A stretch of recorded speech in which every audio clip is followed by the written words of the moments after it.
Welcome to the Razors Inc. podcast with your host, Jonathan Farini. In 1982, German director Werner Herzog collaborated with Klaus Kinski for the fourth of their 5 films together. Although it would have surprised no one if it would have been their last.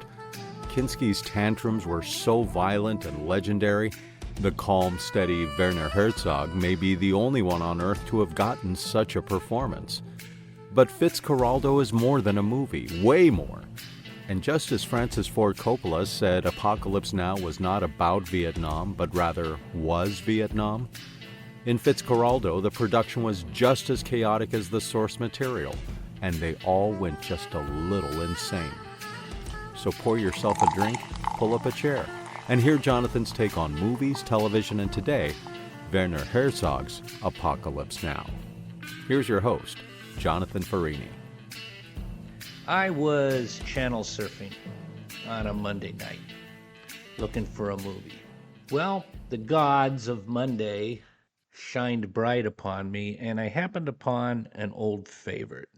And I'm going to talk to you about why the movie Fitzcarraldo still matters in 2026. It's a film that feels less like something you watch and more like something you survive, really. It was released in '82 and directed by Werner Herzog.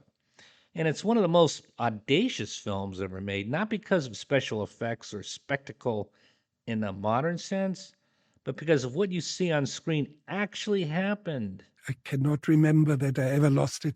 I've always been the calmest of calm in such. He would scream at the native people in the rainforest, and they would huddle, sit down, because they solved their conflicts very quietly, whispering in whispering voices. And they came afterwards to me, and one of their chiefs said to me, we were afraid, but don't you believe we were afraid of this screaming madman? They were afraid of me because I was so quiet. And I really meant business. And in moments of real confrontation, Kinski understood when I explained to him things very, very calmly. This is impermissible. This cannot be done. What you are trying, there's a task that is beyond the two of us. We have to stick to it or else. You see it, you feel it. You feel the mud, the dirt, the sweat, the humidity. A real steamship was hauled over a real mountain in the Amazon jungle without tricks. No CGI, just obsession. And that's what really this film is about, obsession. We'll get back to it. When and why it was made is very important. You know, the early 80s were a strange transitional moment in cinema. Hollywood was beginning to embrace blockbusters, spectacle, and most of all, profitability. But Herzog was working in the tradition of new German cinema. And that was something radically different. He was chasing what he called aesthetic truth, something deeper than realism. It's the story of Brian Sweeney Fitzgerald, played by Klaus Kinski. This church remains closed till this town has its opera house. I want the opera house. I want my opera house. I want the opera house. This church remains closed till this town has its opera house. Perfectly cast. I'll get to casting later on.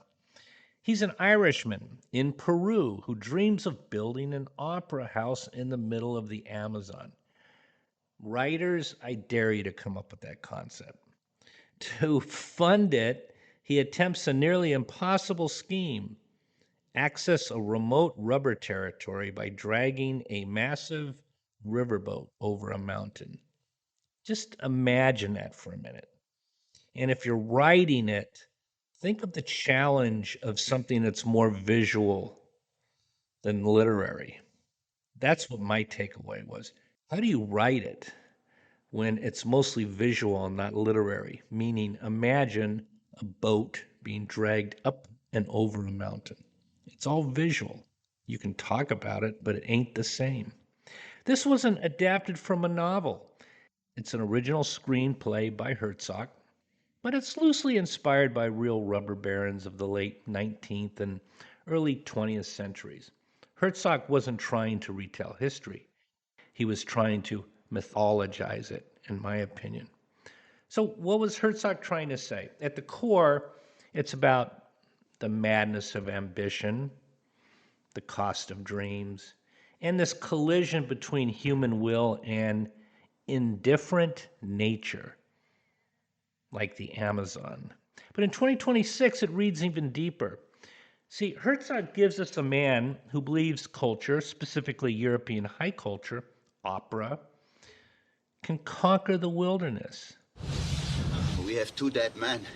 I can't believe in this crazy thing Herr Keke has thought up. Amigos, the engine is running. Now that is what I call brain work. We have 2 dead men. We could start up the engine and drive the anchor winch off it. That way the ship will be wound up the mountain under its own power. Now what do you say to that?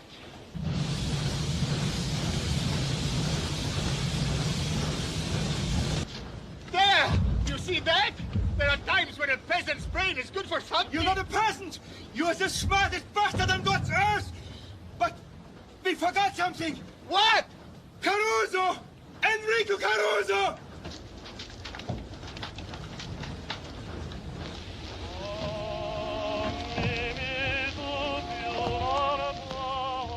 Fitzcarraldo literally brings recordings of Enrico Caruso into the jungle, blasting them into the trees as if art itself could tame the world. What a story idea. It puts shivers up my spine. Try to sit down and come up with a story like that. It's madness, brilliance. And that's where the film becomes uncomfortable, though, because what we're watching isn't just ambition. It's colonial fantasy. It is. And you can't help but see it in 2026. Fitzcarraldo doesn't just want rubber profits. He wants to impose meaning, order, and beauty, but his version of it, onto a place that already has its own meaning, its own people, and its own reality. But see, in 2026, the movie hits differently. We're far more aware of environmental destruction, and you see a lot of it in Fitzcarraldo, the Amazon, trees being felled and the like. Indigenous exploitation, a lot of that in the film. And the arrogance of civilizing people and the environment. The film doesn't preach, but it does expose. It really does. It lets us sit inside that obsession long enough to feel both its beauty and its violence. Part of the movie is the casting chaos surrounding the movie. It almost didn't exist. Check this out. Originally, Herzog cast Jason Robards as Fitzcarraldo and Mick Jagger in a supporting role. We want the operating kingdom! We need opera here! Don't you want music in your soul? But everything fell apart. Robards got dysentery and had to leave production, and Jagger had to leave due to touring commitments. I'll bet you Jagger didn't mind leaving one bit, although he would have looked good in one of those white poplin jackets that Klaus Kinski wears throughout the movie. Always clean and pressed, by the way. Herzog was forced to start over after months of shooting. Doesn't this sound like Apocalypse Now? It does to me.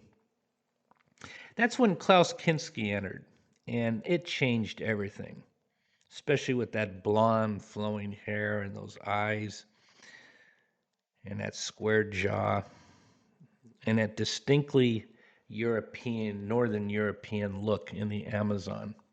We're gonna drag that ship over the mountain. And the bare asses are going to help us. How in hell are you going to do that?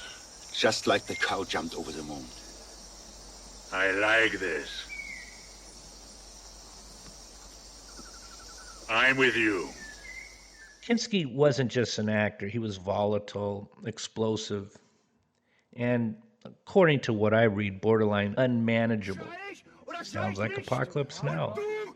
His real-life intensity bled directly into the character. It's what a director wants, right? The performance feels dangerous because it was, according to what I read. Their collaboration had already produced films like Aguirre, The Wrath of God, but here it reached a kind of breaking point. Let's talk about the production and where the real madness showed up. The making of Fitzcarraldo is actually as legendary as the film itself. I want to make it clear to you. I want you to imagine Herzog actually dragging a 320-ton steamship over a hill. No miniatures, no visual effects. The production faced obvious injuries, indigenous labor disputes. That's an interesting one. Plane crashes, disease outbreaks, and equipment failures. At one point, I read members of the local indigenous community reportedly offered to kill Kinski because of his behavior. We have to stick to it or else. And he would know that this or else would mean he would be a dead man within 30 seconds flat. I didn't have to spell it out. Herzog declined, fortunately. Think about that one, directors. This wasn't just filmmaking, it was endurance, it was risk and obsession, mirroring the story itself. There's even a documentary about the chaos. It's called Burden of Dreams, which might be essential viewing or a bookend to the film. But there's deeper meanings. What are we really watching when we watch Fitzcarraldo? What's the takeaway, Jonathan? Well, I'm going to get to the meat right now. Number one, it's obsession. And obsession is shown to be both noble and destructive, in my opinion.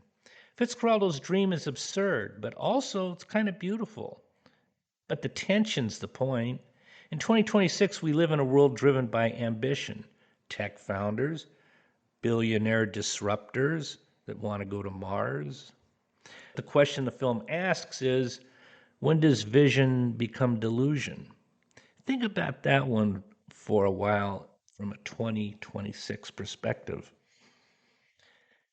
The second thing is nature does not care about you. The Amazon in this film isn't a backdrop. It's a force and it's a protagonist. Herzog shows us a world that is indifferent, immovable, and unimpressed by human dreams. It feels especially relevant now in an era of climate crisis. But the Amazon, that is nature, naked and ready to take you on, in my opinion. The third thing is colonialism was disguised as culture. Fitzcarraldo thinks he's bringing beauty in the form of opera to the jungle. Now it's Caruso's turn.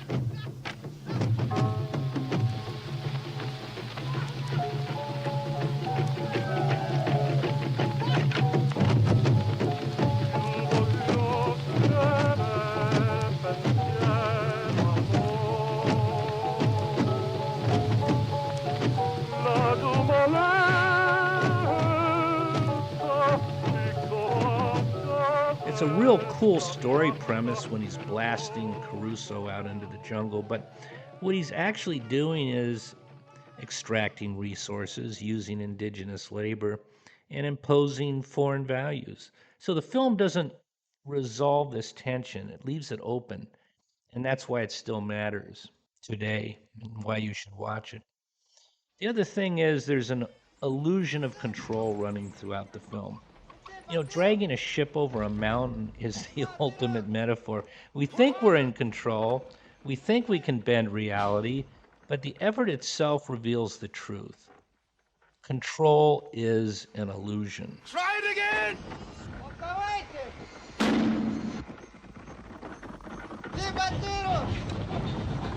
There she goes! It works! It works! It works! Watch out! Careful!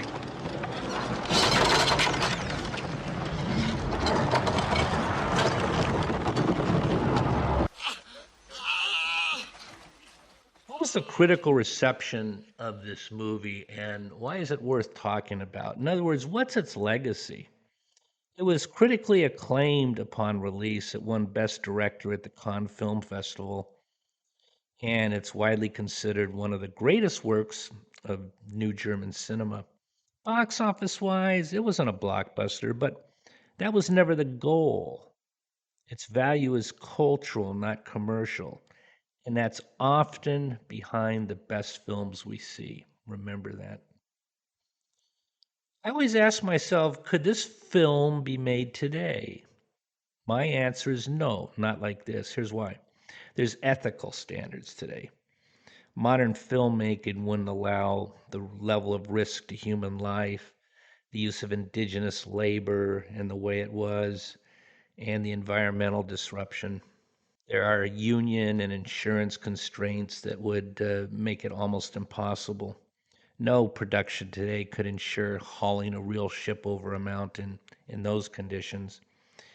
But technology has changed expectations. Today, studios would use CGI. See, that's the paradox for me.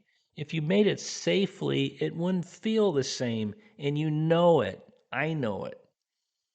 My final takeaway is, why should you watch Fitzcarraldo in 2026? Because it forces you to confront something we're still wrestling with. The cost of ambition, the myth of progress, and this line between genius and madness. One of the best things to explore in writing and filmmaking. It's not just a film about a man dragging a boat over a mountain. It's about all of us trying to drag our dreams through a world that may not want them. Come on, we all feel that every day. I felt it on a Monday night, channel surfing for a movie. But I was rewarded for my patience, as was Fitzcarraldo.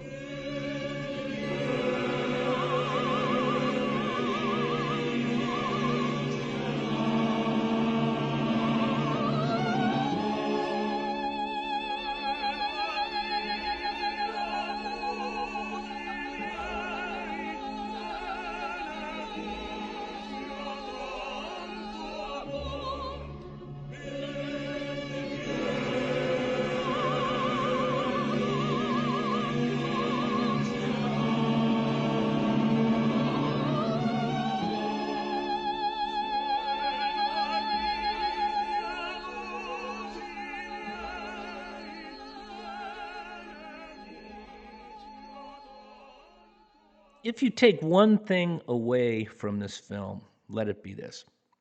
Not all dreams are meant to be realized. And sometimes the pursuit of a dream tells you more than the achievement ever could. Ponder that one. Until I see you next time, please leave behind a soft footprint and try dragging your own ship up and over a mountain. Class is dismissed. And for a bookend, I highly recommend My Best Fiend, Werner Herzog's documentary about filming Aguirre Wrath of God with Klaus Kinski. Riveting. It makes you realize that Klaus Kinski wasn't necessarily acting obsessed. He was truly on the brink of madness. My Best Fiend is available for free on YouTube. You've been listening to the Razors Inc. podcast with Jonathan Ferrini. Be sure to check out Jonathan's collection of fiction at jonathanferrini.com. Also, look for Jonathan's short story, Used Steinways, in which a young lady meets an unlikely mentor who reveals life lessons found inside pianos. Used Steinways, already published by The Wise Owl, Eaglephobia, and Mobius magazines, has been published again in the May issue of Rundalania, published by the Arts and Literature Division of the Central Library of Rochester, New York. Go to rundalania.com. You can also drop an email anytime to razorsincpodcast@gmail.com.